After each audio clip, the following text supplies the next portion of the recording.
My name is Tammy Bryant, or Tammy Bryant Spratling, and I'm the Executive Director of Community Tampa Bay. We are an organization here in the Tampa Bay area that focuses on training individuals about all different sorts of human identity, race, ethnicity, socioeconomic status, and on and on. And we talk about those to train and to educate people in the pursuit of eradicating all discrimination.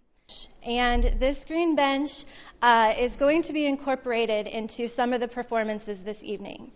We are going to be confronted with the fact that we lived in a segregated society here in St. Petersburg up until the 1960s.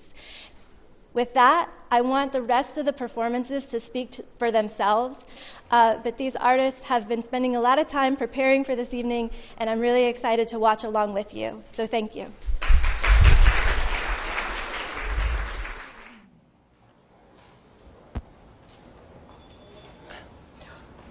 Excuse me, do you know what time the bus is supposed to be here? Sure. Well, it's supposed to be here at 1:45. It's about 1:45 now, so we've got about 15 more minutes before it gets here.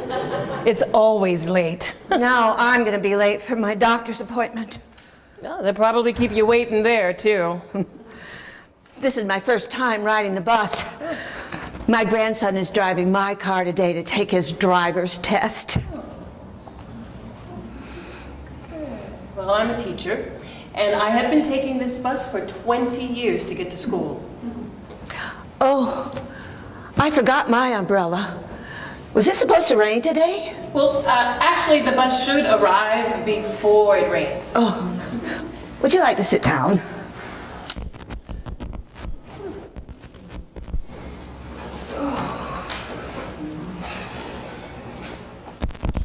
You know, I have never been comfortable on these green benches. Really? Because they're so ugly? Oh, well, yeah, it's ugly, all right. It's just that, well, my grandparents and my parents couldn't sit on the green benches. Black folks weren't allowed. Gosh, but all the benches were green. I didn't realize that. Well, that was then. Things are different now, right? Yes, things are different. Not better, just different. I think people should just learn to respect one another. And they should learn that at home. Well, did you ever learn about race at home? We didn't have that problem. There were no black people in my neighborhood. Plus, my school wasn't integrated. So you mean you never learned about racism? Didn't need to. I'm not racist. I don't think that you are racist. I think that you're a human.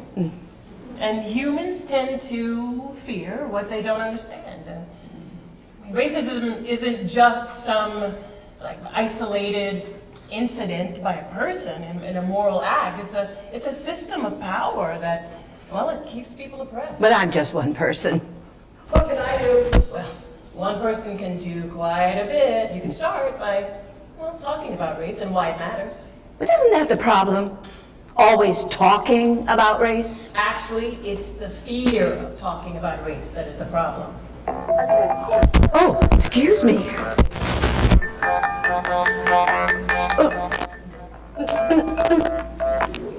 Oh, Ethan, that's awesome. I'm so proud of you for passing your driver's test.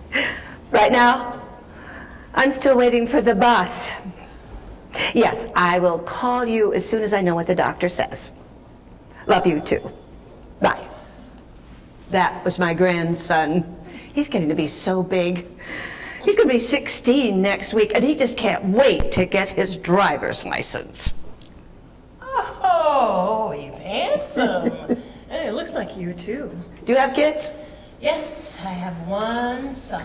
He's 15. Oh, then he must be getting excited about getting his learner's permit. Actually, he's scared. What? He's afraid to drive a car? No, he's afraid he'll be pulled over. I'm afraid too, but I don't want him to know that. Why? Did you know that, well, black men are 3 times more likely to be pulled over and shot by police? Yeah. Well, when they're stopped. Well, that's terrible. I didn't know that. Well, if they're stopped by a policeman, that must be terribly scary. Yeah, well, I'm terrified, yeah. Well, I don't blame you for being terrified. So when you see the news about someone being pulled over and killed by police, you think of your son? Yeah, sure, I think of my son. I think of my son, my brothers, my students. Sandra Bland could have been my sister. She could have been me. She was pulled over for not using her blinker, and somehow she ended up dead. I remember that story. Wow, we just live in different worlds. I think of the police as protecting my grandson. Oh, and I am terrified that they will kill my son. Oh my goodness. Terrified of killing your son. Well, that's terrible. What should we be doing about that? Well, I know. We should be talking about it. well, that's the thing about talking. The thing is that, do you know that black people make up 13% of this population, but yet we are, there are 45% of the people in prison are black. I read that Yeah. recently. 10% of the young black men in America are in prison. Hey, that's no exaggeration, yeah. And they're in prison. Yes, they're in prison because oftentimes they can't afford to pay the bail to get out while they're waiting for trial, and so they plea bargain just to get out. Well, that's so unfair. Yeah, well, you know, when you are the provider for your family, it's less about fair and innocence and more about getting home to see your children. Maybe things haven't changed as much as I wanted to believe they had, or wanted to believe they had. But things can't change if we aren't willing to talk about it. But I always thought talking about race was inappropriate. I taught my children not to see race, to be colorblind. When don't you see race? When you don't see race, you can't see me, and I'm black. And when you can't see me, well, you can't see the things that hurt me. I didn't think about it like that. I don't get the chance to not think about race, and if I ever forget, I am quickly reminded.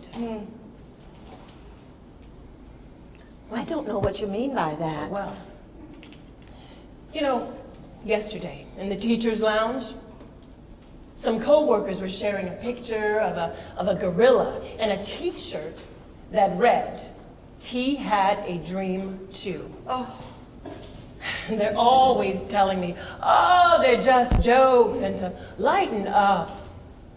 you don't say anything? Sometimes no. Sometimes some white people won't acknowledge the fact that, well, the humor is coming from the racist ideas. And if I bring that to their attention, well, then I'm the one that brought it up and mentioned race, not them. Wow.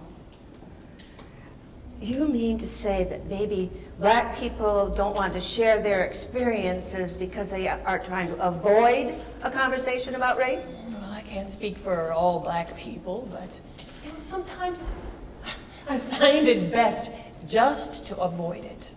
Well, that's a terrible thing to feel. You shouldn't have to feel that way. Black people should speak up just like everybody else. This is your home too. Well, this may be the only home I've ever had, but well, sometimes I also feel that I'm just invading someone else's home, you know? And when I do speak up, well, then the classic rebuttal is, well, if you don't like it, go back to Africa. Oh, that's a terrible thing to say. Oh, I feel like I should do something. I mean, but I'm just one person. One person is a good enough person to start with. So where do I start? Let's see. Well, you've listened to my experiences without criticizing or judging me and without taking it personally. You have already started. I learned a lot by talking to you today. I don't know why I thought it was inappropriate to talk about race. I guess maybe I was afraid to. Aha, that is all a part of how racism, discrimination, and just prejudices, how they've evolved. All of the changes that have helped our society just move forward, well, they started with tough conversations. Yeah. But I believe they are the most important ones. You say they're important for you and your family. They should be important for my family, too. And the thing is, you know, racism doesn't just target black people. It affects Muslims and Jews, people of color from Central America, immigrants from Asian countries. Everybody who isn't white. Yeah, all of us. All of us. We all stereotype people based on our family upbringing, culture, what we see on TV. I could see that. But becoming aware of that bias is the first step. I should start paying attention to my feelings and my judgments and confront my own biases that I know I have. Oh, well, you are not alone.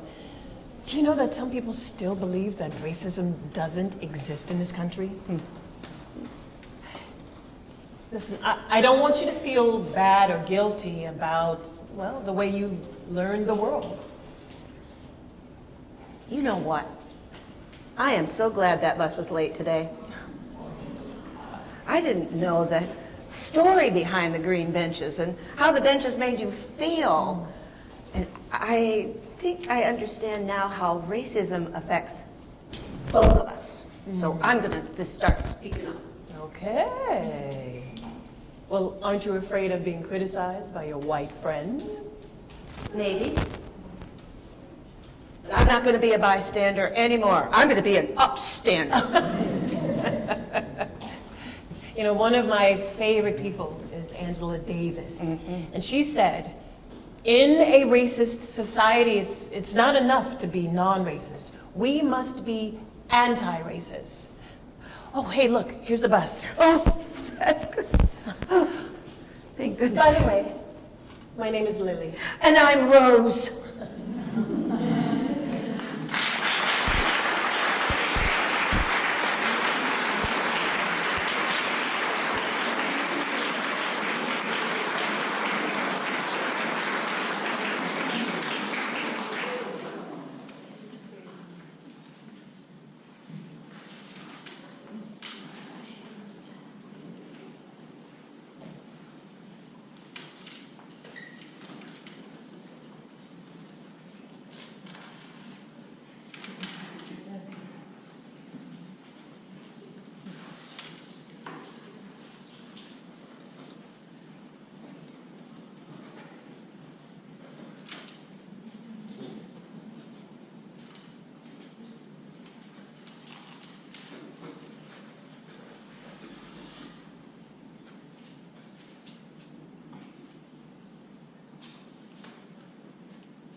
Communion, noun, the sharing or exchanging of intimate thoughts and feelings, especially when the exchange is on a mental or spiritual level.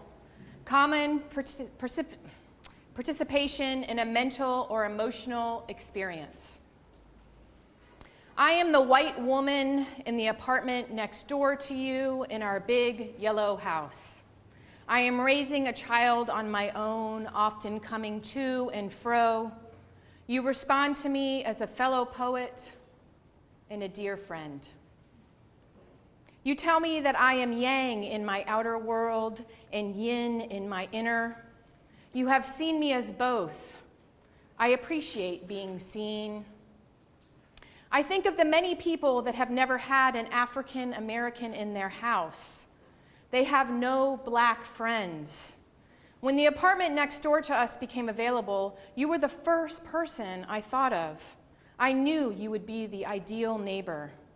Now, we often watch movies together, you, my daughter, and I. You have become one of our favorite people.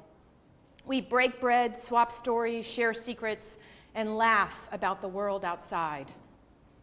I think about how unfair it is that I can walk around while white and not experience the same looks as you, the comments, the jeers. How many opportunities are open to me and still not to you. How you are often overlooked, ignored, cars locked as you walk by, women hold their purses tighter. I think about Emmett Till, who at 14 was murdered for talking to a white woman. You often leave presents outside our door. We discovered sunflowers on the banister for us on MLK Day. You bring my packages upstairs from downstairs. If you know I have a heavy load to carry, you always appear. You buy gifts for us that you think will be meaningful, and they always are. You save articles for me to read that you think I will love, and buy music records that you know my daughter will enjoy. You have cooked us numerous meals, always ending with dessert. I often think about how much I would have missed out on if I was not open to befriending you. I worry about you when you are not home. I wish I could wrap you in a cloak of safety. I wish the world didn't judge by color. I wish your darkness was celebrated and everyone could break bread, swap stories, share secrets, and laugh about the world outside with you like we do. This is my wish for you.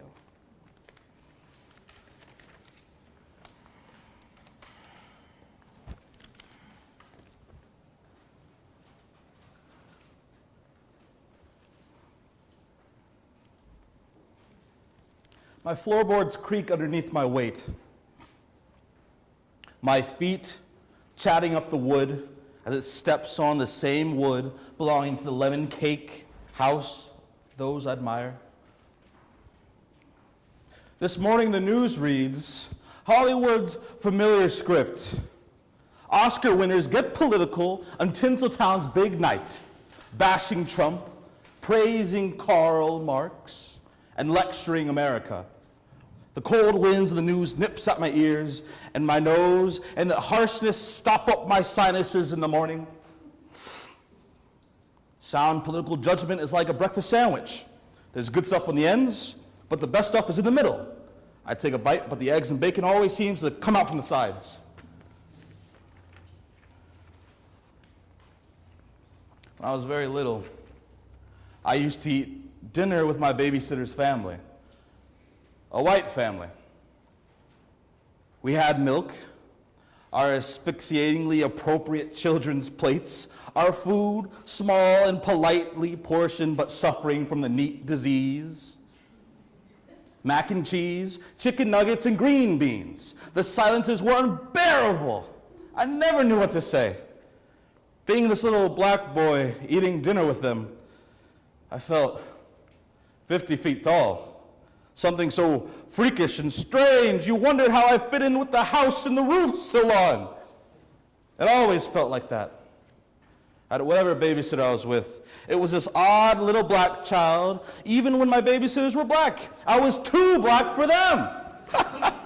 Too white for the black folks, too black for the white folks, a chubby penguin. I never blended in with the snow or the rocks that held me.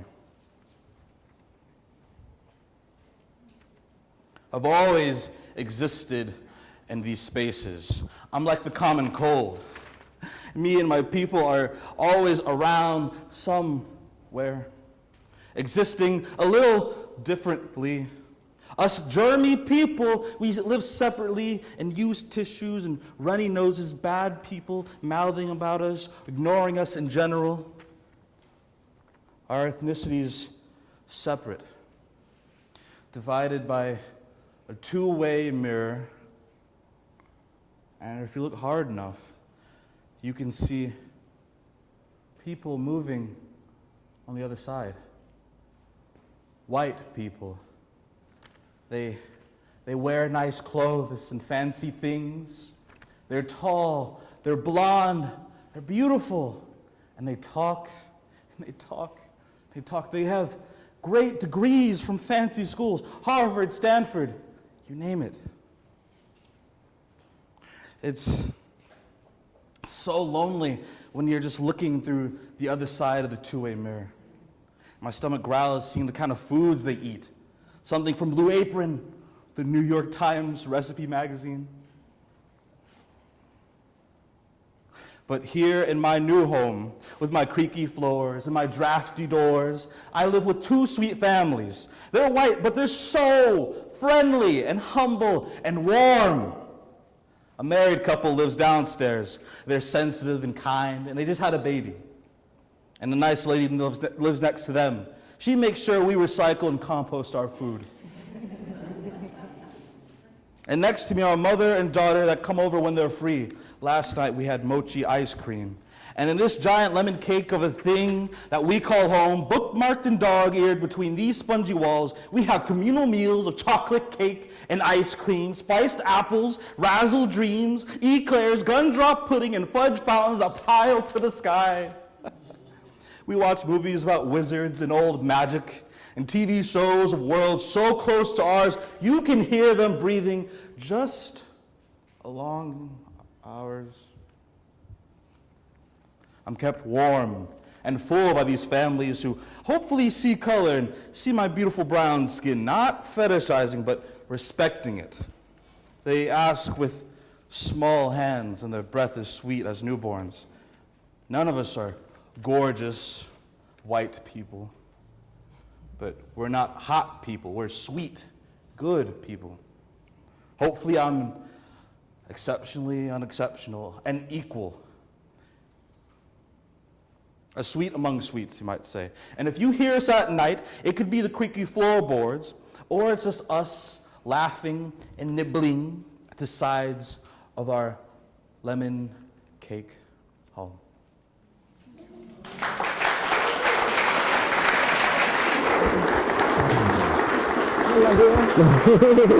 Thank you.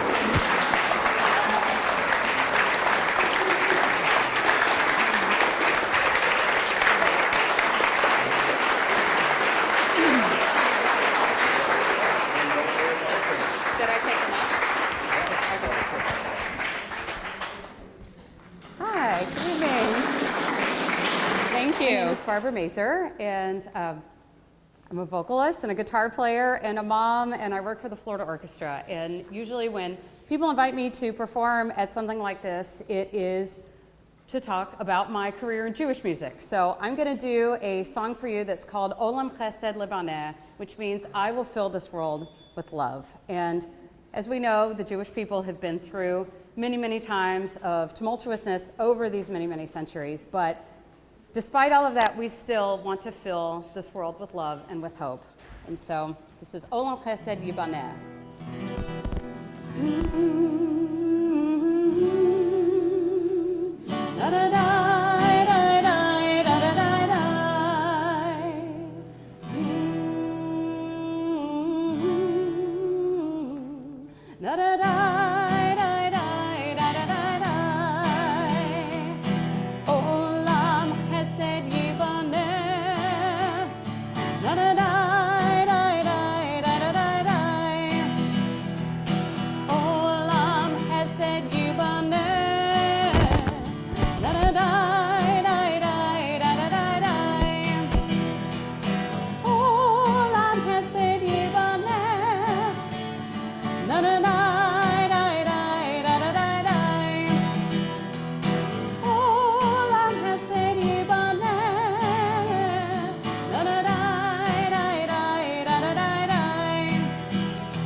na na die, die, die, na da die, die.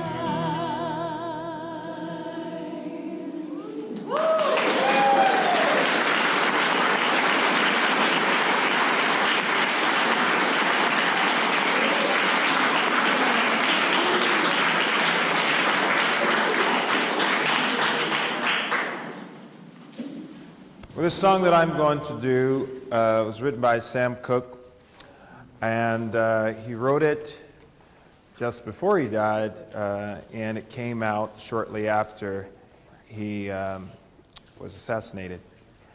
But this song has been performed a number of times by various artists, recorded as well as performed on many stages around the world. And it's a song, I think, a song of hope, that we all can continue to grasp to and enjoy, as well as we push and move forward to bring about hope in our neighborhoods, communities, our state, our country, and the world. Change is going to come. I was born by the river in a little tent, and oh, just like the river I've been running ever since. It's been a long time coming, but I know a change will come. Oh, yes, it will. And I go to the movies, and I go downtown. I know someone told me, boy, you can't hang around. It's been a long time coming, but I know a change will come. Oh, yes, it will. Oh, and I go to my brother. Oh, yes, I do. And I say, brother, I want you to help me, please. Oh, then my old brother, yeah, I say you wind up, said knocking me on my knees. I said, oh,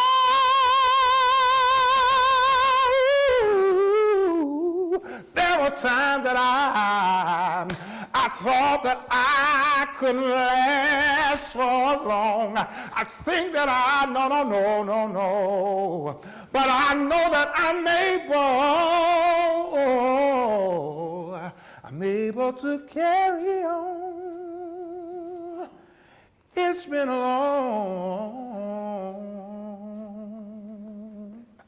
long time coming, but I know 2020 is here.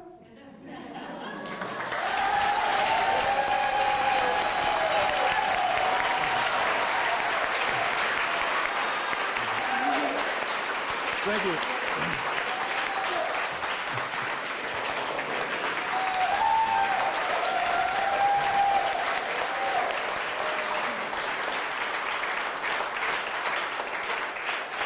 Change is here.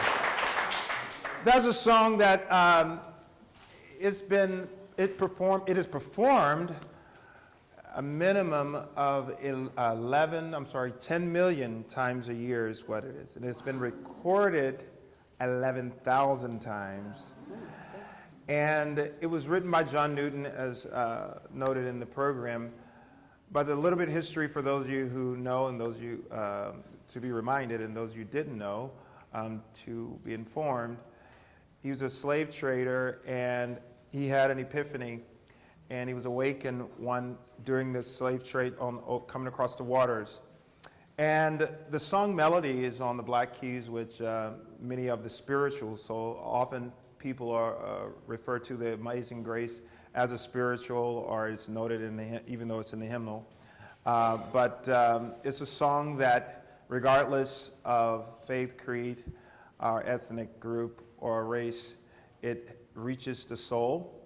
I think we all, in whatever situations, have experienced some kind of grace, whether it was from your parents, grandparents, but then there's something that we can relate to about this amazing experience that John Newton wrote about into a melody that has become familiar to the world. So I'm going to sing it and join with Barbara, and some of the cast is going to come out. And we want you all to join in on this familiar song. And if you we're only going to do one verse because there are others, but even if you are not that familiar with that, just kind of hum along.